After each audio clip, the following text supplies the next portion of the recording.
Hi viewers, reality bites Karnataka YouTube ಚಾನಲ್ಗೆ ಸ್ವಾಗತ. ಇವತ್ತು ಒಂದು ಅರ್ಜೆಂಟ್ ಅಪ್ಡೇಟ್ ಇತ್ತು. ಅದು ಏನಂದರೆ, ಕರ್ನಾಟಕ ಹೌಸಿಂಗ್ ಬೋರ್ಡ್ ಅವರು ಬೆಂಗಳೂರಿನ ಬ್ಯಾಲಾಳು ಪ್ರಾಜೆಕ್ಟ್ನಲ್ಲಿ ಈಗ ಆಲ್ರೆಡಿ ಒಂದಿಷ್ಟು ಸೈಟ್ಗಳನ್ನು ಅಲಾಟ್ ಮಾಡಿದ್ದಾರೆ. ಬಟ್ ಇನ್ನೂ ಒಂದು 800 ಸೈಟ್ಗಳು ಉಳ್ಕೊಂಡಿದೆಯಂತೆ. ಅದಕ್ಕೆ ಹೊಸದಾಗಿ ಅಪ್ಲಿಕೇಶನ್ನ ಕಾಲ್ ಮಾಡಿದ್ದಾರೆ. ಅದರ ಬಗ್ಗೆ ಮಾಹಿತಿ ಕೊಡೋಣ ಅಂಥೇಳಿ ಈ ಒಂದು ವಿಡಿಯೋನ ಮಾಡ್ತಾಯಿದ್ದೀನಿ. ತಾವೇ ಸ್ವತಃ ಈ ನೋಟಿಫಿಕೇಷನ್ನ ನೋಡಬೇಕು ಅಂದರೆ ದಯವಿಟ್ಟು ಕರ್ನಾಟಕ ಹೌಸಿಂಗ್ ಬೋರ್ಡ್ ಅವರ ಅಫಿಷಿಯಲ್ ವೆಬ್ಸೈಟ್ಗೆ ಹೋಗಿ ತಾವು ನೋಡ್ಬೋದು. ನಾನೀಗೇನು ಸ್ಕ್ರೀನ್ ಮೇಲೆ ಹೈಲೈಟ್ ಮಾಡಿದ್ದೀನಿ ನೋಡಿ, ಇದೇ ಕರ್ನಾಟಕ ಹೌಸಿಂಗ್ ಬೋರ್ಡ್ ಅವರ ಅಫಿಷಿಯಲ್ ವೆಬ್ಸೈಟು. ಜಸ್ಟ್ ಗೂಗಲ್ನಲ್ಲಿ KHP ಕರ್ನಾಟಕ ಅಂತ ಟೈಪ್ ಮಾಡಿದ್ರೆ ಬರುತ್ತೆ, ತಾವು ನೋಡ್ಬೋದು. ಸರಿ, ಬನ್ನಿ ಈಗ ಸ್ಕ್ರೀನ್ನಲ್ಲಿ ಇಲ್ಲಿ ರೀಡ್ ಮೋರ್ ಅಂತ ಇದೆಯಲ್ಲ, ಇದ್ರ ಮೇಲೆ ಕ್ಲಿಕ್ ಮಾಡಿದ್ರೆ ತಮಗೆ ಇಲ್ಲಿ ಮೊದಲನೇದು ಏನು ಕಾಣಿಸ್ತಾ ಇದೆ, ಇದೇ ಆ ಒಂದು ನೋಟಿಫಿಕೇಷನ್ನು. ಓದ್ಬಿಡ್ತೀನಿ ನೋಡಿ. Notification to apply online application for the plots remaining after allotment in Chunchanaguppe, Byalalu, Bengaluru south taluk. ಈ ಒಂದು ಪ್ರಾಜೆಕ್ಟ್ ಬಂದು ಬೆಂಗಳೂರು ಸೌತ್ ತಾಲೂಕಿನಲ್ಲಿ ಈಗ ಆಲ್ರೆಡಿ ಕರ್ನಾಟಕ ಹೌಸಿಂಗ್ ಬೋರ್ಡ್ ಅವ್ರು ಮಾಡಿದ್ದಾರೆ. ಸೊ ಇನ್ನೂ ಒಂದು ಹಲವಾರು ಸೈಟ್ಗಳು ಉಳ್ಕೊಂಡಿದೆ, ಅದಕ್ಕೆ ಮತ್ತೆ ಅಪ್ಲಿಕೇಶನ್ನ ಕಾಲ್ ಮಾಡಿದ್ದಾರೆ. ಸೊ ಫ್ರೆಂಡ್ಸ್, ತಾವಿಗೇನು ಸ್ಕ್ರೀನ್ ಮೇಲೆ ನೋಡ್ತಾ ಇದ್ದೀರೋ ಇದೇ ಒಂದು ನೋಟಿಫಿಕೇಷನ್ನು. ತಾವು ಪೌಸ್ ಮಾಡಿ ವಿಡಿಯೋನ ಓದ್ಬೋದು. ಇಲ್ಲಿ ಏನು ಕೊಟ್ಟಿದ್ದಾರೆ ಅಂದರೆ, ಈಗ ಆಲ್ರೆಡಿ ಇಲ್ಲಿ ನಿವೇಶನಗಳನ್ನು ಹಂಚಿಕೆ ಮಾಡಿದ್ದೀವಿ, ಇನ್ನೂ ಉಳಿದಿರೋ ನಿವೇಶನಕ್ಕೆ ಈ ಒಂದು ಅರ್ಜಿನ ಕರೆದಿದ್ದೀವಿ ಅಂತ ಹೇಳಿ ಇಲ್ಲಿದೆ. ಸೊ ಯಾರಿಗಾದರೂ ಆಸಕ್ತಿ ಇದ್ದರೆ ಅವರು ಈ ಪೇಮೆಂಟ್ ಮೂಲಕ ಆರಂಭಿಕ ಠೇವಣಿ ಅಂದರೆ ಇನಿಷಿಯಲ್ ಡೆಪಾಸಿಟ್ ಅಂತ ಕರೀತಾರೆ ಇಂಗ್ಲೀಷ್ನಲ್ಲಿ, ಅದನ್ನು ತಾವು ಇದೇ ತಿಂಗಳು 15ನೇ ತಾರೀಕಿಂದ 28ನೇ ತಾರೀಕುವರೆಗೂ ಈ ಒಂದು ಅಪ್ಲಿಕೇಶನ್ ಓಪನ್ ಇರುತ್ತೆ. ತಾವು ಆನ್ಲೈನ್ನಲ್ಲಿ ಪೇಮೆಂಟ್ ಮಾಡಿ ತಮಗೇನಾದರೂ ಸೈಟ್ ಬೇಕಿದ್ದರೆ ಅಪ್ಲಿಕೇಶನ್ನ ಸಬ್ಮಿಟ್ ಮಾಡ್ಬೋದು. ಸೊ ಎಷ್ಟು ಸೈಟ್ ಉಳ್ಕೊಂಡಿದೆ, ಯಾವ್ಯಾವ ಕ್ಯಾಟಗರಿನಲ್ಲಿ ಸೈಟ್ಗಳು ಇದೆ ಅನ್ನೋದನ್ನೆಲ್ಲ ವಿವರಿಸ್ತೀನಿ ನೋಡಿ. ಇಲ್ಲಿ ಸ್ಥಳ ಮತ್ತು ಜಿಲ್ಲೆ ಈ ಒಂದು ಟೇಬಲ್ ನೋಡಿ. ಬೆಂಗಳೂರು ದಕ್ಷಿಣ ತಾಲೂಕು, ಬ್ಯಾಲಾಳು. ವರ್ಗ ಅಂದರೆ ಕ್ಯಾಟಗರಿ, EWS ಕ್ಯಾಟಗರಿ ಅಂದರೆ ಎಕನಾಮಿಕಲಿ ವೀಕರ್ ಸೆಕ್ಷನ್ನು. ಒಂದು ಅಡ್ವಾಂಟೇಜ್ ಏನಂದರೆ, ಎಕನಾಮಿಕಲಿ ವೀಕರ್ ಸೆಕ್ಷನ್ ಅವ್ರಿಗೆ ಏನು ಎಕ್ಸಿಸ್ಟಿಂಗ್ ಪ್ರೈಸ್ ಇದೆ, ಸೈಟ್ ಪ್ರೈಸ್, ಅದರಲ್ಲಿ ಅರ್ಧ ಪ್ರೈಸ್ಗೆ ಕೊಡ್ತಾರೆ. ಅವರು ದೇ ಆರ್ ವೆರಿ ಲಕ್ಕಿ ಅಂತಲೇ ಹೇಳ್ಬೋದು. ಸೊ ಅದು ಎಷ್ಟು ಬೆಲೆ ಅನ್ನೋದನ್ನೆಲ್ಲ ಮುಂದಕ್ಕೆ ಹೇಳ್ತೀನಿ. ನೆಕ್ಸ್ಟ್ ಕ್ಯಾಟಗರಿ ಬಂದು LIG ಅಂದರೆ ಲೋ ಇನ್ಕಮ್ ಗ್ರೂಪ್, MIG ಅಂದರೆ ಮಿಡಲ್ ಇನ್ಕಮ್ ಗ್ರೂಪ್, HIG ಅಂದರೆ ಹೈ ಇನ್ಕಮ್ ಗ್ರೂಪ್ 1 ಅಂತ. ಹಂಚಿಕೆಗೆ ಲಭ್ಯವಿರುವ ನಿವೇಶನಗಳು EWS ಕ್ಯಾಟಗರಿನಲ್ಲಿ ಬರೀ 9 ಸೈಟ್ಗಳು ಮಾತ್ರ ಬಾಕಿ ಇದೆ. EWS ಸೈಟ್ಗಳು ಸಬ್ಸಿಡಿನಲ್ಲಿ ಕೊಡೋದ್ರಿಂದ ಬರೀ 20-30 ಸೈಟ್ಗಳನ್ನು ಮಾತ್ರ ಇಲ್ಲಿ ಹಂಚ್ತಾರೆ. ಸೊ EWS ಸೈಟ್ಗೆ ನೋಂದಣಿ ಶುಲ್ಕ ಅಂದರೆ ರಿಜಿಸ್ಟ್ರೇಷನ್ ಫೀಸ್ ಬಂದು ಬರೀ 300 ರೂಪಾಯಿ ಆಗಿರುತ್ತೆ. ಹಾಗೆ ಆರಂಭಿಕ ಠೇವಣಿ ನೋಡಿ, EWS ಸೈಟ್ಗೆ ಇನಿಷಿಯಲ್ ಡೆಪಾಸಿಟ್ ಅಮೌಂಟ್ ಬಂದು ಬರೀ 25,000 ರೂಪಾಯಿ ಇಟ್ಟಿದ್ದಾರೆ, which is very reasonable price ಅಂತಲೇ ಹೇಳ್ಬೋದು. ಮಂಡಳಿಯ ದರ ಅಂದರೆ ಪರ್ ಸ್ಕ್ವೇರ್ ಫೀಟ್ ಪ್ರೈಸು ನೋಡಿ 875 ರೂಪಾಯಿ ಪರ್ ಸ್ಕ್ವೇರ್ ಫೀಟ್. ಒಂದು ಅಡಿಗೆ ಬರೀ 875 ರೂಪಾಯಿ. ಅದೇ ನೀವು ಕೆಳಗಡೆ ನೋಡಿ, ಬೇರೆ ಕ್ಯಾಟಗರಿಯವ್ರಿಗೆಲ್ಲ ಅದಕ್ಕೆ ಡಬಲ್ ಇದೆ ಅಮೌಂಟು. ಸೊ ನೆಕ್ಸ್ಟು LIG ಕ್ಯಾಟಗರಿನಲ್ಲಿ 197 ಸೈಟ್ಗಳು ಬಾಕಿ ಉಳ್ಕೊಂಡಿದೆ. LIG ಕ್ಯಾಟಗರಿ ಅಂದರೆ ತಮಗೆ ಇಲ್ಲಿ 30-40 ಸೈಟುಗಳು ಇರುತ್ತೆ. ನೋಂದಣಿ ಶುಲ್ಕ 500 ರೂಪಾಯಿ, ಇನಿಷಿಯಲ್ ಡೆಪಾಸಿಟ್ ಅಮೌಂಟು 50,000 ರೂಪಾಯಿ ಇದೆ ಆರಂಭಿಕ ಠೇವಣಿ. ಪರ್ ಸ್ಕ್ವೇರ್ ಫೀಟ್ ರೇಟ್ ಬಂದು 1,750 ರೂಪಾಯಿ ಪರ್ ಸ್ಕ್ವೇರ್ ಫೀಟ್ ಇದೆ. ಈ ಪ್ರೈಸ್ ಬಂದು LIG, MIG ಮತ್ತು HIG ಎಲ್ಲ 3 ಕ್ಯಾಟಗರಿಗೂ ಅನ್ವಯ ಆಗುತ್ತೆ, ಎಕ್ಸೆಪ್ಟ್ EWS. ಸೊ MIG ಕ್ಯಾಟಗರಿನಲ್ಲಿ 555 ಸೈಟ್ಗಳು ಇನ್ನೂ ಬಾಕಿ ಇದೆ. MIG ಅಂದರೆ ನಿಮಗೆ ಇಲ್ಲಿ 30/50 ಸೈಟ್ಗಳು ಇರುತ್ತೆ. ಸೊ ಸ್ವಲ್ಪ ಬಡ್ಜೆಟ್ ಜಾಸ್ತಿ ಆಗ್ಬೋದು. ಸೊ ಹಂಗಾಗಿ ಇನ್ನೂ ಉಳ್ಕೊಂಡಿದೆ. ಸೊ MIG ಕ್ಯಾಟಗರಿಗೆ 1,000 ರೂಪಾಯಿ ಇದೆ ಪರ್ ಸ್ಕ್ವೇರ್ ಫೀಟ್. ಆರಂಭಿಕ ಠೇವಣಿ 75,000 ರೂಪಾಯಿ ಇದೆ. ಸರಿ, ಬನ್ನಿ ಈಗ HIG ಕ್ಯಾಟಗರಿಗೆ ಎಷ್ಟಿದೆ ಸೈಟ್ಗಳು ಖಾಲಿ ಇರೋದು? ಬರೀ 67 ಸೈಟ್ಗಳು ಮಾತ್ರ ಇದೆ.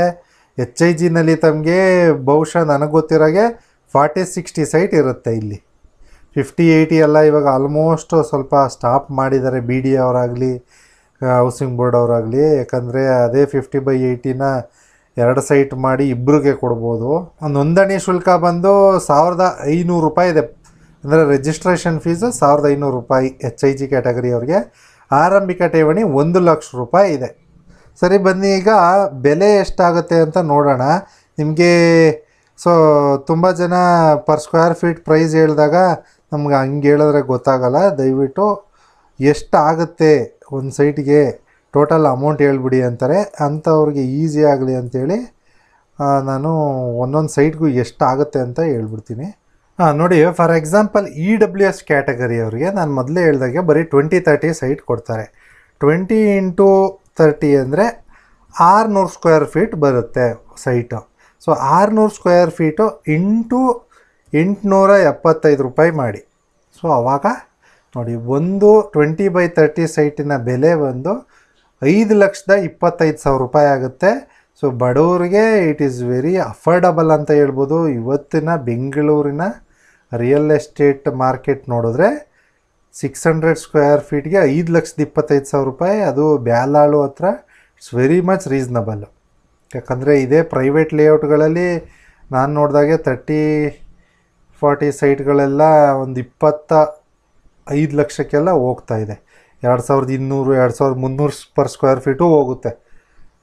ಎಷ್ಟೋ ಪ್ರೈವೇಟ್ ಡೆವಲಪರ್ಸ್ಗಳನ್ನು ನಾನು ನೋಡಿದ್ದೀನಿ ಆ ಒಂದು ಭಾಗದಲ್ಲಿ. ಸೊ ವೆರಿ ರೀಸ್ನಬಲ್ ಪ್ರೈಸ್ ಅಂತ ಹೇಳ್ಬೋದು. ಬಟ್ ಬರೀ 9 ಸೈಟ್ ಇದೆ. ಸೊ ಯಾರಿಗೆ ಅದೃಷ್ಟ ಇದೆಯೋ ಅವ್ರಿಗೆ ಸಿಗುತ್ತೆ. ಯಾಕಂದರೆ ಇದೆಲ್ಲ ಲಾಟ್ರಿ ಮೂಲಕ ಕೊಡೋ ಅಂಥದ್ದು. ಸರಿ, ಬನ್ನಿ ಮುಂದೆ ಹೇಳ್ತಾ ಹೋಗ್ತೀನಿ. So next 30-40 site. 30-40 ಸೈಟ್ ಅಂದರೆ 1,200 ಅಡಿ ಬರುತ್ತೆ. ಅದಕ್ಕೆ 1,750 ರೂಪಾಯಿ ಮಾಡಿದ್ರೆ 21 ಲಕ್ಷ ರೂಪಾಯಿ. ನೋಡಿ, 30-40 ಸೈಟ್ಗೆ 21 ಲಕ್ಷ ರೂಪಾಯಿ. 197 ಸೈಟ್ ಇದೆ. ಆದಷ್ಟು ಬೇಗ 15ನೇ ತಾರೀಕಿಂದ ಅಪ್ಲೈ ಮಾಡಿ ಯಾರಿಗಾದ್ರೂ ಇಂಟ್ರೆಸ್ಟ್ ಇದ್ದರೆ. ಸರಿ, ನೆಕ್ಸ್ಟು ಒಂದು 30x50 ಸೈಟ್ ನೋಡೋಣ. 30x50 ಅಂದರೆ 1,500 ಅಡಿ ಬರುತ್ತೆ. ಇಂಟು 1,750 ರೂಪಾಯಿ ಮಾಡಿ 26,25,000 ರೂಪಾಯಿ. ಅಂದರೆ ಒಂದು 30x50 ಸೈಟ್ಗೆ 26,25,000 ರೂಪಾಯಿ ಆಗುತ್ತೆ. ಸರಿ, ನೆಕ್ಸ್ಟು ಒಂದು 40-60 ಸೈಟ್ಗೆ ನೋಡೋಣ. 2,400 ಸ್ಕ್ವೇರ್ ಫೀಟ್ ಬರುತ್ತೆ 40-60 ಸೈಟ್ ಅಂದರೆ 1,750 ರೂಪಾಯಿ ಮಾಡಿ 42 ಲಕ್ಷ ರೂಪಾಯಿ. ಒಂದು 40-60 ಸೈಟ್ಗೆ 42 ಲಕ್ಷ ರೂಪಾಯಿ. ನಾಟ್ ದಟ್ ಬ್ಯಾಡ್ ಅಂತ ಹೇಳ್ಬೋದು. ಯಾಕಂದರೆ ಕರ್ನಾಟಕ ಹೌಸಿಂಗ್ ಬೋರ್ಡ್ ಅವರಿಂದ ಡೈರೆಕ್ಟಾಗಿ ಅಲಾಟ್ ಆಗೋದ್ರಿಂದ ತಮಗೆ ಲೀಗಲಿ ಯಾವುದೇ ಪ್ರಾಬ್ಲಮ್ ಇರೋದಿಲ್ಲ. ಸೊ ಹಂಗಾಗಿ ವೆರಿ ಮಚ್ ವರ್ತ್ ಅಂತ ಹೇಳೋದಕ್ಕೆ ನಾನು ಇಷ್ಟಪಡ್ತೀನಿ. ಸರಿ, ಬನ್ನಿ ಇನ್ನು ಮುಂದಕ್ಕೆ. ಕೆಲವೊಂದು ಟರ್ಮ್ಸ್ ಆ್ಯಂಡ್ ಕಂಡೀಷನ್ಸ್ ಕೊಟ್ಟಿದ್ದಾರೆ. ಇಲ್ಲಿ ಅಪ್ಲಿಕೇಶನ್ನ ಸಬ್ಮಿಟ್ ಮಾಡೋದಕ್ಕೂ ಮೊದಲು ದಯವಿಟ್ಟು ಅದು ತುಂಬ ಇಂಪಾರ್ಟೆಂಟು, ಅದನ್ನು ನೋಡ್ಕೊಳ್ಳಿ. ಅದಕ್ಕೂ ಮಿಗಿಲಾಗಿ ಇನ್ನೂ ಹೆಚ್ಚಿನ ಮಾಹಿತಿ ಏನಾದರೂ ಬೇಕಾದರೆ ಇಲ್ಲಿ ಕಾಂಟ್ಯಾಕ್ಟ್ ನಂಬರ್ಸ್ ಕೊಟ್ಟಿದ್ದಾರೆ ನೋಡಿ. ಮೊಬೈಲ್ ನಂಬರು ಇದೆ ಮತ್ತು ಲ್ಯಾಂಡ್ಲೈನ್ ನಂಬರ್ ಕೂಡ ಇದೆ. ದಯವಿಟ್ಟು ಅಲ್ಲಿ ಕಾಲ್ ಮಾಡಿ ಕೂಡ ಮಾಹಿತಿನ ತಾವು ಪಡ್ಕೋಬೋದು. ಸರಿ, ಬನ್ನಿ ಈಗ ಏನೆಲ್ಲ ಷರತ್ತುಗಳನ್ನು ಇಲ್ಲಿ ಕೊಟ್ಟಿದ್ದಾರೆ ಅದನ್ನು ನಾನು ನಿಮಗೆ ಒಂದು ಸಲ ಓದ್ಬಿಡ್ತೀನಿ ನೋಡಿ. ಮೊದಲನೇ ಕಂಡೀಷನು, ನಿವೇಶನ ಹಂಚಿಕೆಗಾಗಿ ಅರ್ಜಿ ಸಲ್ಲಿಸುವ ಅರ್ಜಿದಾರರು ನೋಂದಣಿ ಶುಲ್ಕ ಮತ್ತು ಆರಂಭಿಕ ಠೇವಣಿಯನ್ನು ಮಂಡಳಿಯ ವೆಬ್ಸೈಟ್ರಲ್ಲಿ ಪೇಮೆಂಟ್ ಮೂಲಕ ಪಾವತಿ ಮಾಡಿ ಆನ್ಲೈನ್ ಮೂಲಕ ಅರ್ಜಿ ಸಲ್ಲಿಸಬಹುದಾಗಿರುತ್ತದೆ. ಸೊ ಈ ಒಂದು www.khb.karnataka.gov.in ಅಂತ ಏನಿದೆ ನೋಡಿ, ಆ ಒಂದು ಅಫಿಷಿಯಲ್ ವೆಬ್ಸೈಟ್ ಮೂಲಕನೇ ತಾವು ಪೇಮೆಂಟ್ನ ಮಾಡಿ ಆನ್ಲೈನ್ನ ಅಪ್ಲಿಕೇಶನ್ನ ಸಬ್ಮಿಟ್ ಮಾಡಬೇಕು ಅಂತ ಫಸ್ಟ್ ಪಾಯಿಂಟಲ್ಲಿ ಹೇಳಿದ್ದಾರೆ. ನಿವೇಶನ ಹಂಚಿಕೆಗಾಗಿ ಅರ್ಜಿ ಸಲ್ಲಿಸಿ ನೋಂದಣಿ ಪಡೆದ ಅರ್ಜಿದಾರರಿಗೆ ನೋಂದಣಿ ಶುಲ್ಕವನ್ನು ಮರುಪಾವತಿ ಮಾಡುವುದಿಲ್ಲ. ಏನು ಹೇಳ್ತಾ ಇದ್ದಾರೆ ಅಂದರೆ, ಇಲ್ಲಿ ರಿಜಿಸ್ಟ್ರೇಷನ್ ಫೀಸ್ ಇದೆಯಲ್ಲ ನೋಡಿ, ಇಲ್ಲಿ ನೋಂದಣಿ ಶುಲ್ಕ ಅಂತ ಒಂದು ಸಲ ಅಪ್ಲೈ ಮಾಡಿದ ಮೇಲೆ ತಾವು ಇದನ್ನು ರೀಫಂಡ್ ಮಾಡೋದಿಲ್ಲ ಅಂತ ಹೇಳ್ತಾ ಇದ್ದಾರೆ. 300, 500, 1,000, 1,500 ಈ ಅಮೌಂಟ್ನ ರೀಫಂಡ್ ಮಾಡಲ್ಲ.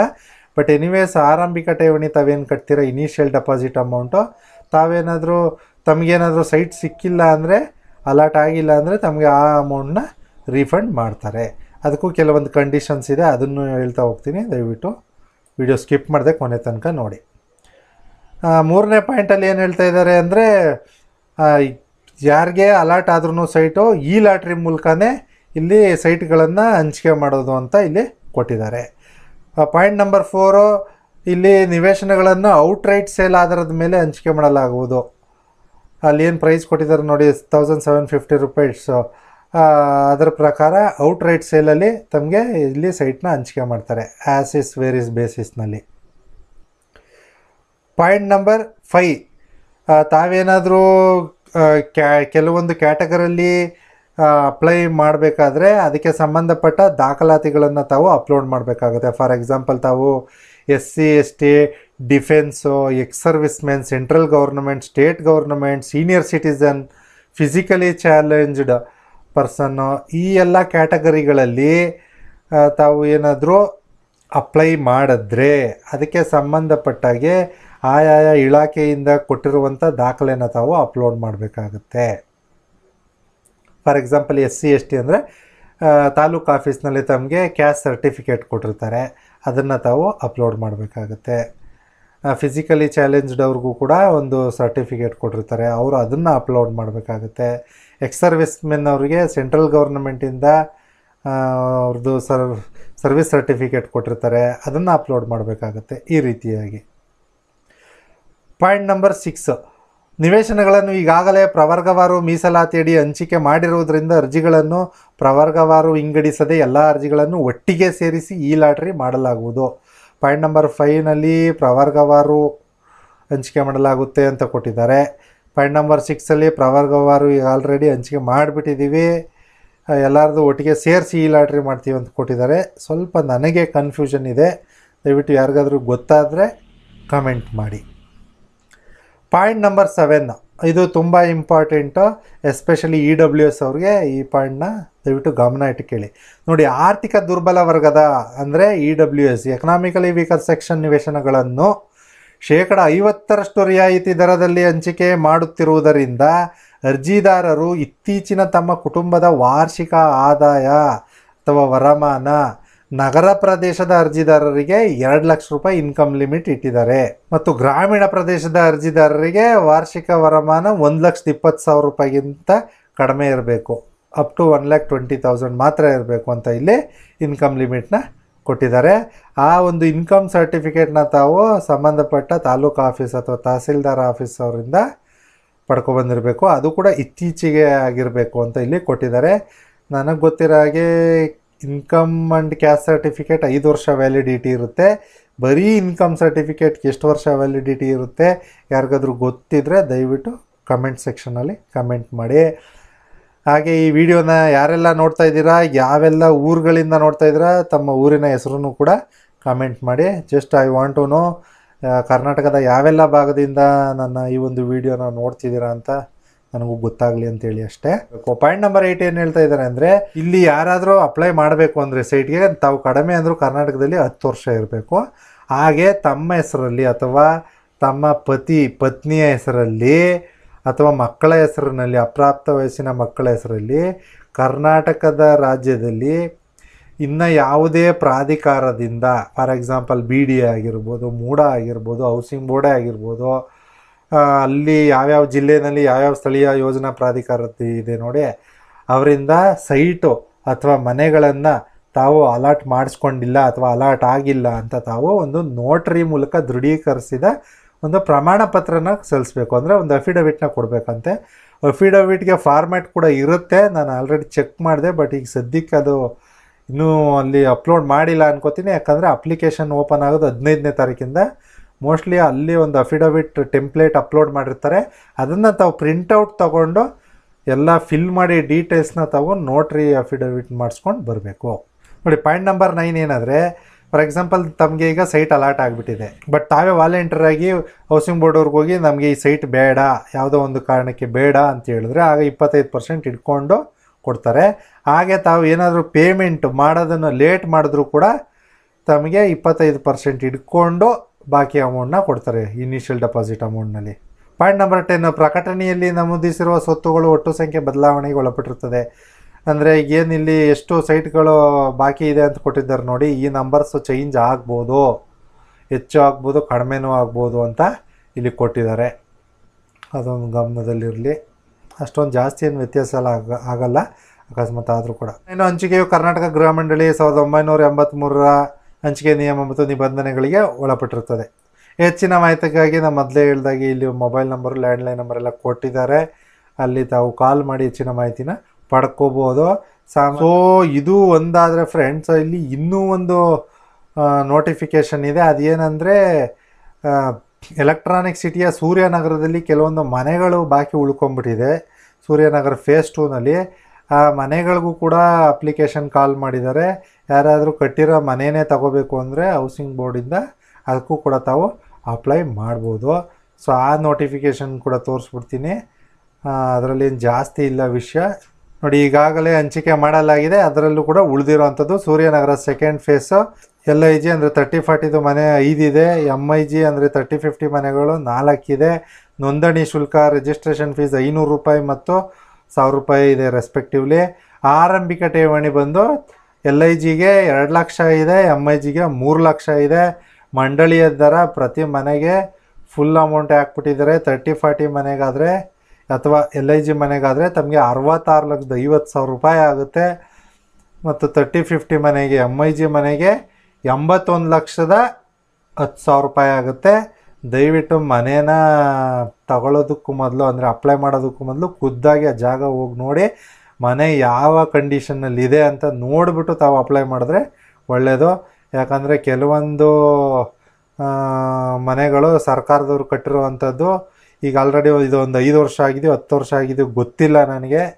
ಕಟ್ಟಿ ಮನೆಗಳು ಕೆಲವೊಂದು ಶಿಥಿಲಾವಸ್ಥೆಯಲ್ಲಿ ಇರುವಂಥ ಸಾಧ್ಯತೆಗಳು ಇರುತ್ತೆ. ಯಾಕಂದರೆ ನಾವು ಲಾಸ್ಟ್ ಟೈಮ್ ಕೆಂಗೇರಿ ಬಂಡೆಮಠ ಪ್ರಾಜೆಕ್ಟ್ದು ನೋಡಿದ್ದೀವಿ. ಅಪಾರ್ಟ್ಮೆಂಟ್ಗಳು ಜಸ್ಟ್ ಹಿಂಗೆ ಕೈನಲ್ಲಿ ಮುಟ್ಟಿದ್ರೇ ಕೈಗೆ ಬಂದುಬಿಡ್ತಾಯಿತ್ತು ಆ ಪ್ಲಾಸ್ಟ್ರಿಂಗ್ ಮಾಡಿರುವಂಥದ್ದೆಲ್ಲ. ತಾವು ವಿಡಿಯೋದಲ್ಲಿ ಗಮನಿಸಿರ್ಬೋದು, ಹಲವಾರು ಪ್ರೈವೇಟ್ ನ್ಯೂಸ್ ಚಾನಲ್ಗಳಲ್ಲಿ ಕೂಡ ನೋಡಿದ್ದೀವಿ. ಸೊ ಹಾಗಾಗಿ ಬಿಲ್ಟ್ ಕಂಡೀಷನ್ನ ನೋಡಿಬಿಟ್ಟು ಅಪ್ಲೈ ಮಾಡಿದ್ರೆ ಒಳ್ಳೆಯದು. ಸುಮ್ಮನೆ ದುಡ್ಡು ಕೊಟ್ಬಿಟ್ಟು ಲಾಕ್ ಆಗಬೇಡಿ ಅಂತ ಹೇಳೋದಕ್ಕೆ ನಾನು ಇಷ್ಟಪಡ್ತೀನಿ. ಇದು ಕೂಡ ಅಷ್ಟೇ. ಹೆಚ್ಚಿನ ಮಾಹಿತಿಗಾಗಿ ಸ್ಕ್ರೀನ್ ಮೇಲೆ ಕಾಣಿಸ್ತಾ ಇರ್ತಕ್ಕಂಥ ನಂಬರ್ಗೆ ಕಾಲ್ ಮಾಡಿ ದಯವಿಟ್ಟು ಪಡ್ಕೊಳ್ಳಿ. ಇಲ್ಲೂ ಕೂಡ ಅದೇ ರೀತಿಯಾದಂಥ ಕಂಡೀಷನ್ಸ್ಗಳಿರುತ್ತೆ. ಅದನ್ನು ಕೂಡ ದಯವಿಟ್ಟು ವಿಡಿಯೋನ ಪೌಸ್ ಮಾಡಿರ್ತೀನಿ. ಆಲ್ಮೋಸ್ಟ್ ಸೇಮ್ ಕಂಡೀಷನ್ಸ್ ಇರುತ್ತೆ, ಹಂಗಾಗಿ ಮತ್ತೆ ಓದೋದಕ್ಕೆ ಹೋಗಲ್ಲ. ಜಸ್ಟ್ ಸ್ಕ್ರಾಲ್ ಮಾಡ್ತಾಯಿದ್ದೀನಿ. ವಿಡಿಯೋ ಪೌಸ್ ಮಾಡಿಕೊಂಡು ದಯವಿಟ್ಟು ಓದ್ಕೊಳ್ಳಿ ಅಂತ ಹೇಳೋದಕ್ಕೆ ಇಷ್ಟಪಡ್ತೀನಿ.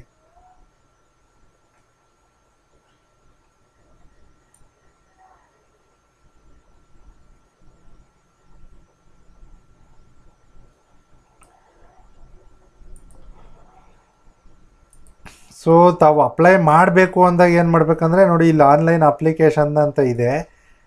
ನಾನು ಆಲ್ರೆಡಿ ಚೆಕ್ ಮಾಡಿದೆ, ಇನ್ನೂ ಈ ಒಂದು ಅಪ್ಲಿಕೇಶನ್ ಓಪನ್ ಆಗಿಲ್ಲ. ಯಾವುದು ಬ್ಯಾಲಾಳು ಪ್ರಾಜೆಕ್ಟ್ದು. ಸೊ ಅದು ಬಂದರೆ ಇಲ್ಲೇ ಒಂದು ಟಾಪ್ನಲ್ಲಿ ಬರುತ್ತೆ ಬ್ಯಾಲಾಳು ಪ್ರಾಜೆಕ್ಟ್ದು. 15ನೇ ತಾರೀಕು ಓಪನ್ ಆಗುತ್ತೆ. ಯಾರಿಗಾದ್ರೂ ಇಂಟ್ರೆಸ್ಟ್ ಇದ್ದರೆ ಮಿಸ್ ಮಾಡದೆ ಅಪ್ಲೈ ಮಾಡಿ. ಸಾಧ್ಯವಾದರೆ ಹೇಗೆ ಅಪ್ಲೈ ಮಾಡೋದು ಅನ್ನೋ ಒಂದು ವಿಡಿಯೋ ಕೂಡ ಮಾಡ್ತೀನಿ. ಸೊ ಫ್ರೆಂಡ್ಸ್, ತಮ್ಮೆಲ್ಲರಿಗೂ ಈ ಒಂದು ವಿಡಿಯೋ ಇಷ್ಟ ಆಗಿದೆ ಅಂತ ತಿಳ್ಕೊಂಡಿದ್ದೀನಿ. ಇಷ್ಟ ಆಗಿದರೆ ದಯವಿಟ್ಟು ನೋಡಿಬಿಟ್ಟು ಸುಮ್ಮನಾಗ್ಬಿಡಿ. ತಮಗೆ ಅವಶ್ಯಕತೆ ಇಲ್ಲದೇ ಇದ್ದರೂ ಬೇರೆ ಇನ್ಯಾರಿಗೂ ಅವಶ್ಯಕತೆ ಇರುತ್ತೆ ಖಂಡಿತವಾಗ್ಲೂ. ಅಂಥವ್ರಿಗೆ ದಯವಿಟ್ಟು ಶೇರ್ ಮಾಡಿ. ಕೊನೆಯದಾಗಿ ನಮ್ಮ ಚಾನಲನ್ನು ಸಬ್ಸ್ಕ್ರೈಬ್ ಮಾಡೋದನ್ನು ಮರಿಬೇಡಿ ಅಂತ ಹೇಳ್ತಾ ಮತ್ತೆ ಸಿಗೋಣ ನೆಕ್ಸ್ಟ್ ವಿಡಿಯೋದಲ್ಲಿ. ಅಲ್ಲಿವರೆಗೂ take care, bye bye. Thanks for watching the video.